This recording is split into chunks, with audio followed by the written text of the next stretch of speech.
Welcome, and thank you for joining us for our second session of the Fill Your Pantry Canning with Confidence webinar series. This week is all about steam canning, offered by the University of Illinois Extension. The University of Illinois Extension is the flagship outreach effort of the University of Illinois at Urbana-Champaign. We offer research-based educational programs to residents of Illinois in all 102 counties and beyond. My name is Kristin Bogdonas. I'm the nutrition and wellness educator serving Henry, Mercer, Rock Island, and Stark counties, and I will be your presenter today. So let's first talk about the benefits of food preservation. So the main goal is to keep our food safe while we are extending that shelf life and keeping it on the counter year-round. Not only does this help extend the life of our food, but it also helps us to reduce food waste.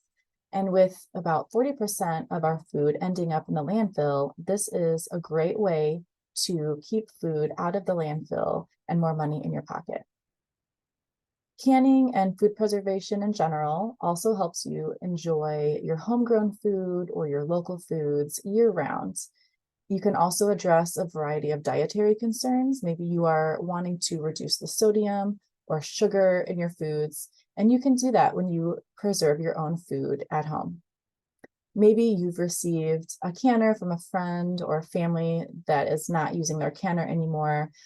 Maybe you were given a variety of jars and lids. So this can all save you money, especially if you are growing your own food at home. So just a little bit about food safety. We know that 70% of foodborne illness starts in the home. So it's really important that we're practicing a variety of safe food practices to keep our friends and family safe that eat our food. Certain segments of the population are a little more susceptible to these germs. So we want to make sure that we are protecting those that have weakened immune systems, people that are over 65, children that are younger than 5, and pregnant women. And I'm sure I don't need to remind anyone how to wash their hands correctly, but I just want to point out that we should be scrubbing our hands with soap for at least 20 seconds. This is the time that is necessary for the soap to do its job in removing any dirt and debris that might be present. I've also noticed lots of outdated canning methods circulating on social media. So I wanted to talk about some of these outdated methods today. The first one here is the open kettle method. This is when you heat foods on the stove, put them in jars, and you tighten the lids, and that's that. There's no processing. So your jars may seal at first, but then later become unsealed due to the growth of microorganisms. So just because the jar is initially sealed does not mean this is a safe food preservation technique. They must have a processing method, which we'll talk about here shortly. Also, processing by way of microwave, oven, slow cooker, dishwasher, and the sun. And believe it or not, I've received calls on all of these techniques. People are just very creative and finding ways to can their foods. So again, these are not approved processing methods, so we cannot recommend these. Using a pressure cooker, people confuse these with pressure canners, and there is a difference. So to be classified as a pressure canner, your vessel must hold 4 upright closed quart jars. And there are 3 companies that manufacture these in the US. These include Presto, Miro, and All American. So look for one of those. Also, some people like to reuse old jars, maybe for mayonnaise or other condiments for home canning, and this is not recommended because these jars are not made for multiple uses. They are not heat tempered glass like mason type jars are, which are very thick walled. And those types of jars can withstand repeated use in your water bath and your pressure canning. So make sure you are using the correct types of jars so you don't have lots of breakage going on. Using one-piece lids instead of two-piece. These are some outdated practices as well. And also all of the recipes that you will find on the National Center for Home Food Preservation have tested their recipes using two-piece lids. So we recommend using these as well. Also using paraffin wax. It does look nice to have, the wax is very pretty, but this is not a safe way to can your foods because of mold contamination. So just make sure you are using two-piece lids for all of your jams, jellies, and fruit preserves. So now we're going to take a look at some approved canning methods, and you have several options depending on whether you want to do your high acid or low acid foods. So the first one here is the boiling water bath canner, and you'll see two pictures. The one on the left, this is your typical boiling water bath canner that comes with a rack in the bottom. The other one on the right, that is the electric water bath canner. This is a newer item on the market that you can find, both of which you can safely use to can your high acid foods. The next one down is the steam canner. You can also use this for your high acid foods, and the foods are processed in pure steam. So anytime you would want to maybe do jam, jelly, salsa, whatever you do in your boiling water bath canner, you can safely use in a steam canner. And we will take a look at this more in depth here momentarily. And then lastly here is pressure canning. So this is for any low acid foods. And the reason why we have two different types of canning methods is because of the possible risk of botulism. So in order to kill the spores that are produced by the botulinum toxin, we have to get the temperature up to 240 degrees, and we can only do that under pressure. So that's why all of your low acid foods must be pressure canned. And the webinar next week, which is the third webinar of the series, will go in depth about pressure canning. So make sure you tune into that. All right, so the acidity level of your food will determine which type of canner you are going to use. So in this chart here on the right, you can see that all of our high acid foods fall between 3 and 4.6 on the pH scale. So you see your citrus fruit around 3, and then the lower you go around 4.6, you'll see tomatoes and figs. So anytime that you are processing tomatoes, you want to make sure you are adding extra acid, whether that's vinegar, citric acid, or lemon juice, because there's so many different varieties of tomatoes. It's kind of hard to know the specific acidity of the tomato variety you have. So it's always recommended to add acid, no matter if you are processing your tomatoes in a boiling or water bath can or pressure can. Other high acid foods would include pickles, so any pickled products, fruits, jams, jellies, and also the figs with extra acid added. You can use either the boiling water bath canner, the electric water bath canner, or the steam canner to process these foods safely. And with the low acid foods that you can see here, these are all of your vegetables. You can even do pumpkin as long as it's cubed and not pureed.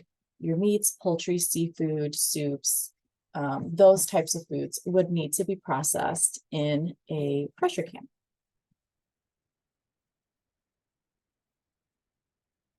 Now, most foods that are high acid can be safely canned in a steam canner, including acidified foods like salsa and pickles. However, there are some situations when a steam canner should not be used.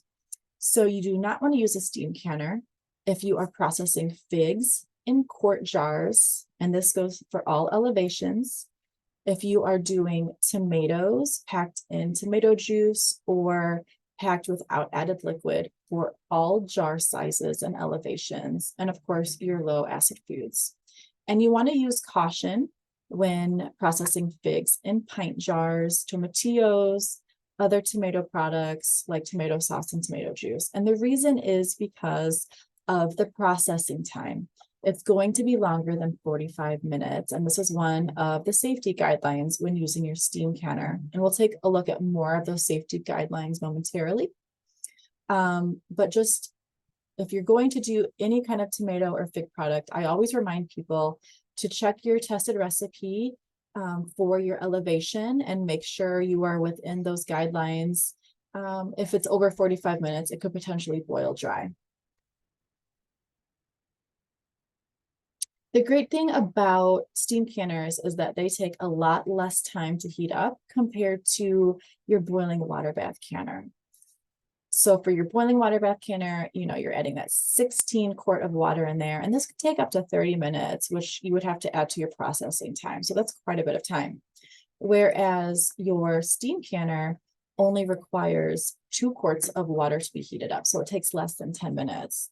So it's very lightweight. You don't have to worry about pouring out a lot of hot water after your canning project.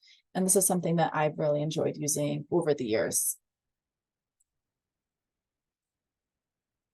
Now, the University of Wisconsin, under the leadership of Dr. Barbara Ingham, they conducted research on the appropriate use of steam canners for home canning. And this was done in collaboration with the National Center of Home Food Preservation.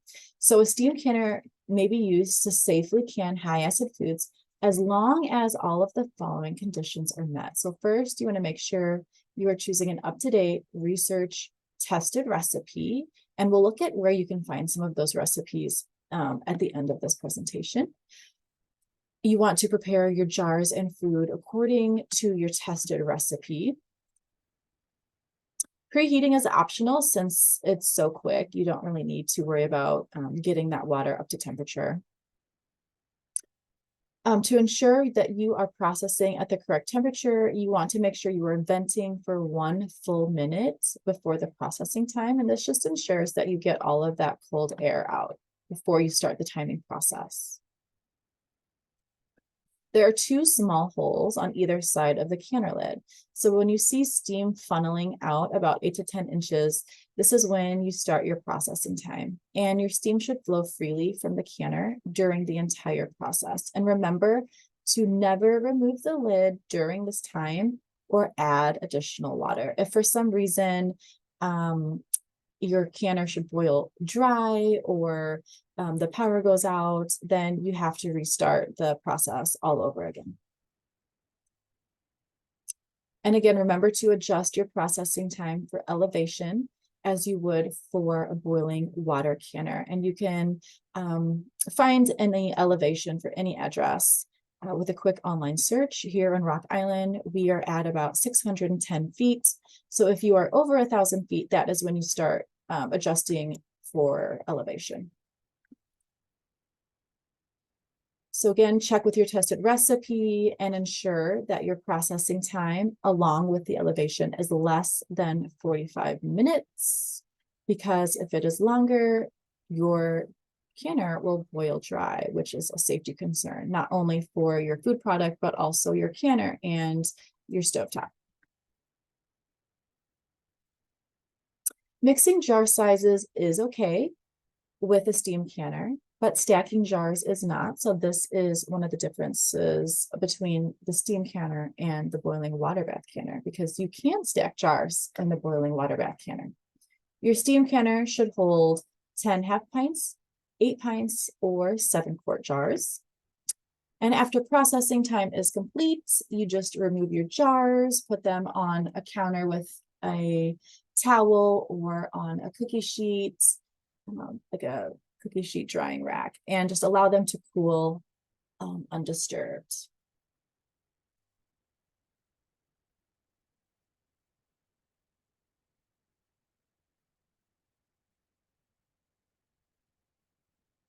Okay, and now for a very quick video. This is using the steam canner and how to process a low sugar strawberry jam.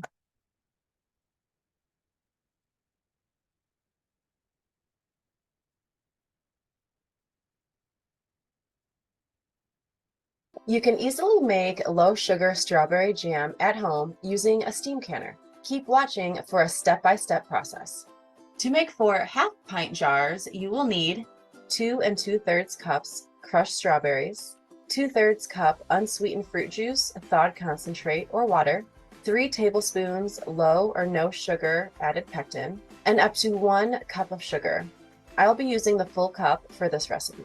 The recipe in this video is a research-tested recipe from Ball using low or no sugar pectin. Do not try to reduce the amount of sugar in traditional recipes. Too little sugar prevents gelling and may allow yeast and molds to grow. Other things that you will need include a pounder to crush strawberries, your steam canner, jars, a jar lifter, and a towel for the counter. First, we need to prepare our fruit. Since I'll be making 4 half-pint jars, I will need 32 ounces of fresh strawberries. After washing and hulling your strawberries, crush 1 layer at a time. Depending on how many strawberries you have, you can make as little as 1 jar or up to 10 jars per batch. Your jam may not set in larger batches. To adjust the amount of jam you wish to make, use the calculations table in the description below. To prepare the steam canner, fill the base of the canner with water to the level of the rack and place the canner on the stove. Cover and turn on the surface unit to heat. Preheat the water in the base to just below boiling. Make sure your jars have been washed in hot soapy water just before use and warm them prior to filling. I like to sanitize my jars in the steam canner while the jam ingredients cook.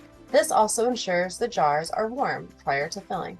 While the steam canner heats up, combine fruit and fruit juice in a large saucepan over high heat.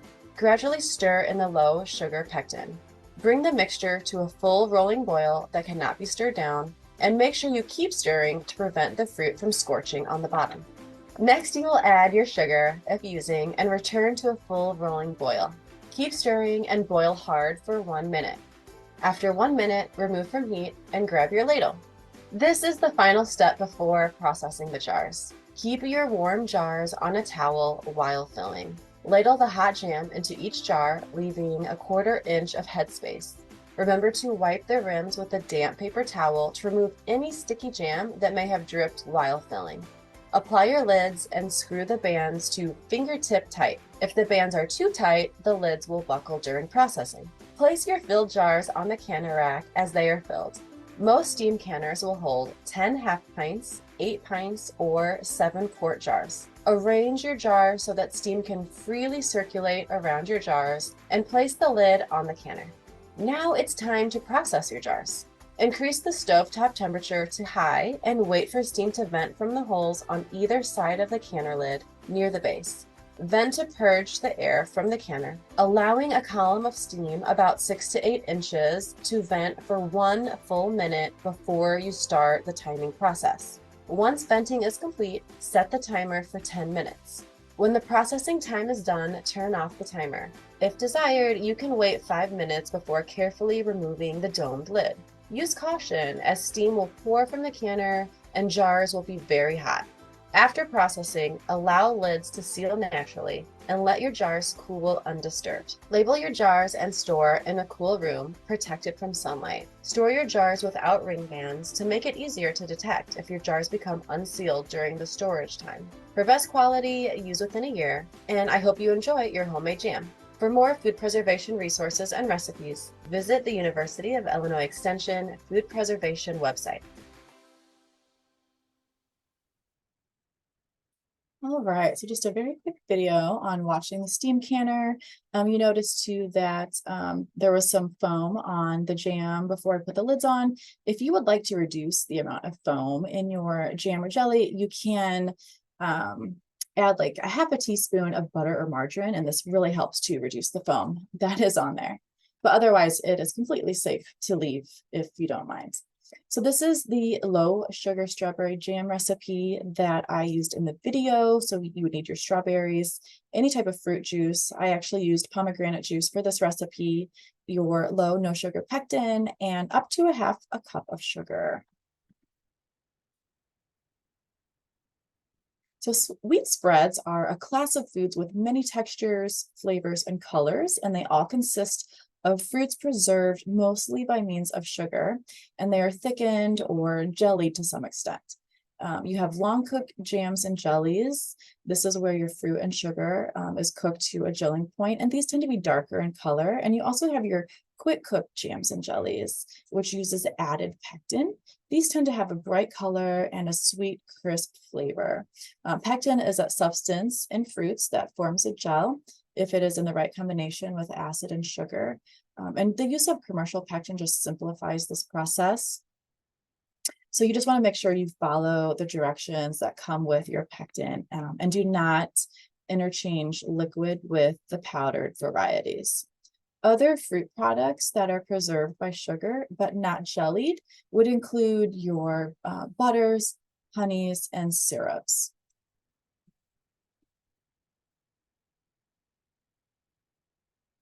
So for proper texture, jellied fruit products, again, require that right combination of fruit, pectin, acid, and sugar. It's best to purchase new regular pectin, whether it's powder or liquid, each season, because using old pectin can result in a weak gel formation. You want to prepare only a single batch at a time. Also, recipes are developed for specific jar sizes. So if you are using 2 large jars or you are making a double batch, this can lead to excessively soft spreads that may not gel. For a long cook recipe that rely on pectin and acids present in the fruit to develop that gel structure, remember to use a small amount of underripe fruit, but no more than 25%. And this will help with the gelling. So these are some options for sugar and other sweeteners when making your jellied products.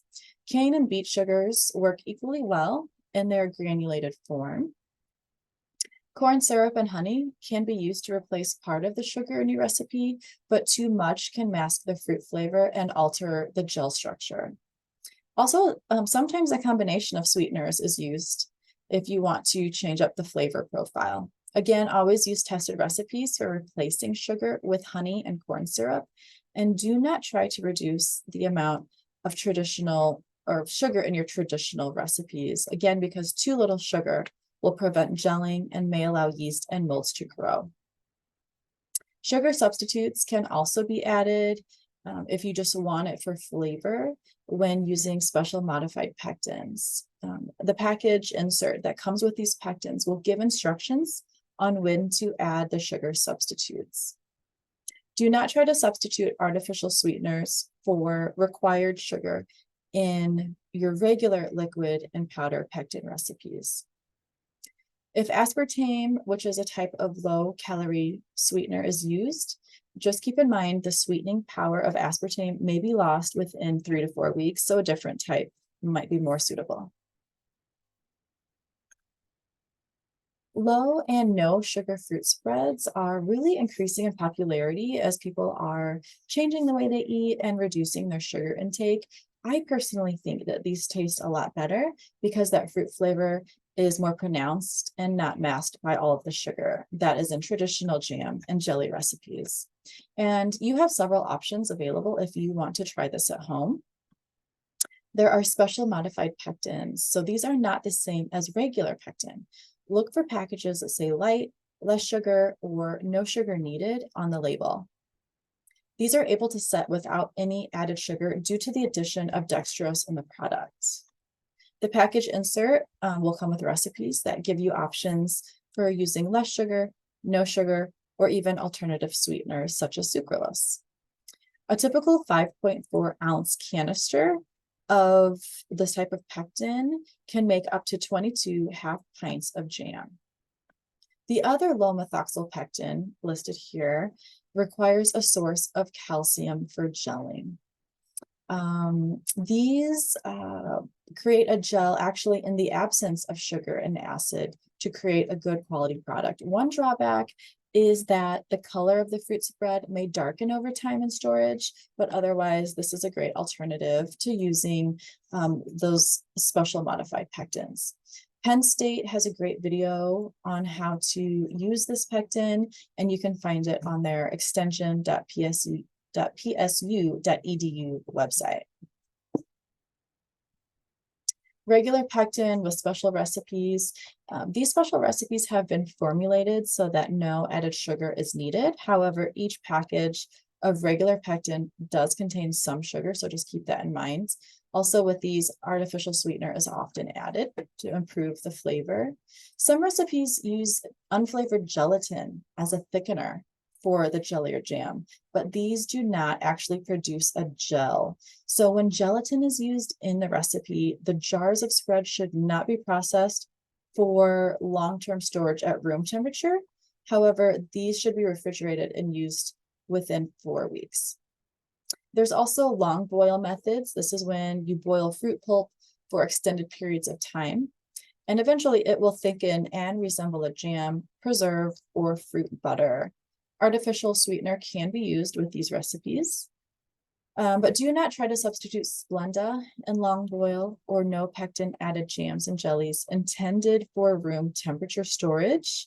If you want to experiment with making these kinds of fruit spreads, we recommend freezing or refrigeration for storage.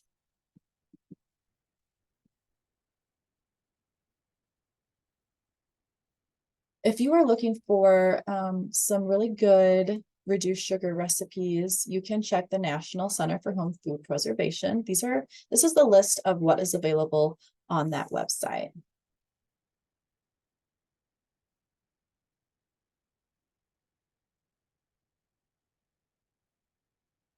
Also, some additional resources for you to check out. The first one listed there at extension.illinois.edu, that is our new food preservation website. And here you can find lots of great information in the form of handouts, recorded webinars, videos. So I definitely encourage you to check that out, whether you are wanting to can, ferment, freeze, or dry your foods. The second one listed there is the National Center for Home Food Preservation. They have lots of great tested recipes along with troubleshooting. So maybe something didn't work out quite as well with your canned product and you want to find out why. You can find a lot of those answers on this resource. If you would rather have it in print form, you can purchase the 6th edition of So Easy to Preserve. The USDA Complete Guide to Home Canning also has some great resources and recipes. Fall Blue Book is a good resource, as well as other state extension sites. And if you are wanting to learn more about pressure canning, remember to tune in for the final webinar of this series, which will be taking place next week. And we really appreciate you taking the time to be with us today. If you have a few moments, you can scan that QR code to take a short survey. But otherwise, we wish you well in all of your canning projects this summer and beyond. And to reach out if you have any questions or are looking for a specific recipe that you may not be able to find. And we just thank you for attending and to take care. Bye-bye.